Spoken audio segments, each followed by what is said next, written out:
حضرت علی رضی اللہ تعالیٰ عنہ سے منسوب یہ قول کہ ظلم پر مبنی معاشرہ تو قائم رہ سکتا ہے لیکن بے انصافی پر مبنی معاشرہ قائم نہیں رہ سکتا، عدل و انصاف کی اہمیت کو جاننے اور سمجھنے کے لیے کافی ہے۔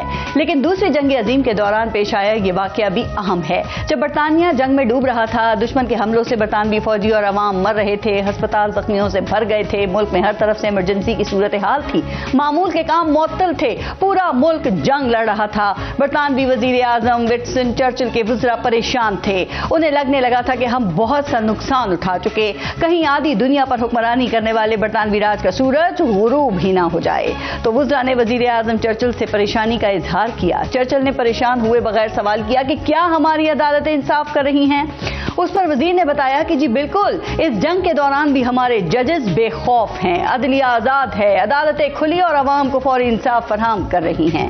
یہ سن کے چرچل نے کہا کہ اگر ملک میں انصاف زندہ ہے، عدلیہ بے خوف اور مشکل حالات میں بھی اپنا اصل کام کر رہی ہے تو پھر ہمیں جنگ جیتنے سے کوئی نہیں روک سکتا۔ اور پھر ایسا ہی ہوا، برطانیہ اور اتحادی یہ جنگ جیت گئے۔ تو یہ ہے آزاد عدلیہ کی اہمیت، کردار اور قوموں کی ترقی کی ضمانت۔ اسی لیے برطانیہ کی عدلیہ جنگ میں بھی انصاف کرتی ہے اور ہماری قوم کی قسمت میں یہ سہولت زمانہ امن میں بھی ممکن نہیں ہوتی۔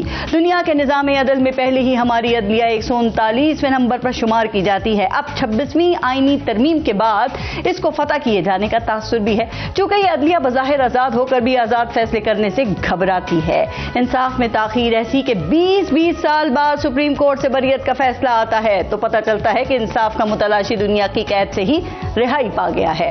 برطانیہ میں فیک نیوز پر فساد پھیلا تو راتوں رات عدالتیں لگیں اور سب فسادیوں کو مہینوں نہیں بلکہ دنوں میں سزائیں سنا کر عدلیہ نے اپنا معاشرہ بچا لیا۔ امریکہ میں کیپٹل ہل پر حملے کا تیز ترین ٹرائل ہوا، جس کی سزا بنتی تھی اس کو دے دی گئی، ماسٹر مائنڈ کے الزام والا دوبارہ الیکشن جیت کر صدر بن گیا۔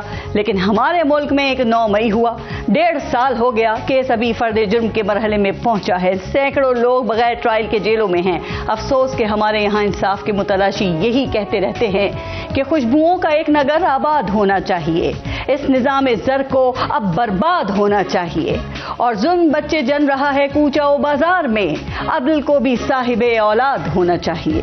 تو کیا ہماری قسمت میں آزاد عدلیہ اور سستا انصاف کبھی آ سکتا ہے؟